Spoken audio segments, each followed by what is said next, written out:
हाथी और कुत्ते की मजेदार कहानी। एक बार की बात है, एक छोटे से गांव में एक हाथी रहता था। हाथी बहुत बड़ा और घने जंगल में रहने वाला था। वह किसी से नहीं डरता था और लोगों को अपनी शक्ति का एहसास कराता था।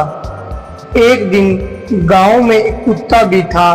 वह कुत्ता छोटा और काफी होशियार था।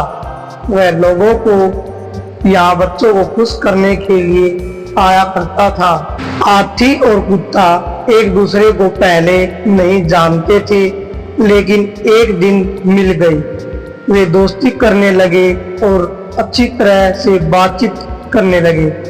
हाथी ने कहा, मुझे बहुत खुशी हुई कि मैं तुम्हें मिला। मैं शायद दुनिया का सबसे बड़ा और ताकतवर जानवर हूँ। कुत्ता समझता था कि हाथी थोड़ा बड़ा और घमंडी है, इसलिए उसने कहा, हाथी मुझे मालूम है कि तुम बहुत बड़े हो, लेकिन फिर भी इंसान तुम्हें धकेलकर मार सकता है और तुझे तो बहुत छोटा और दुर्बल होने की वजह सब कुछ अचानक होता है। हाथी इस पर हंसते हुए कहा, तुम ठीक कह रहे हो, लेकिन फिर भी मैं कभी बचने के लिए तुम्हारी मदद ले सकता हूँ। मैं तुम्हें अपनी शक्ति और ताकत से बनाया गया हूँ। कुत्ता गंभीर रूप से बोला, मैं जानता हूँ कि तुम कितने शक्तिशाली हो, लेकिन प्रेम और सहायता देने की क्षमता मेरे पास है। यह सुनकर हाथी सोच में पड़ गया।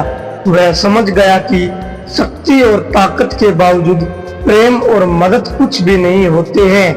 हाथी ने खुद को आजमाकर देखने का फैसला किया और बच्चों के संगीत में ऐसे एक साझा करने के लिए खुद को मंडराने लगा। यह देखकर कुत्ता बहुत खुश हुआ और उसने कहा, हाथी तुमने सबके दिल जीत लिए हैं। तुम्हारी हमारे गांव में बहुत जरूरत थी, जहाँ हमेशा खुशी और प्रेम की कमी महसूस होती थी। हाथी बहुत खुश हो गया क्योंकि उसने समझ लिया था कि हाथी और कुत्ता एक ही गुण रखते हैं, प्रेम और सहायता देने की क्षमता।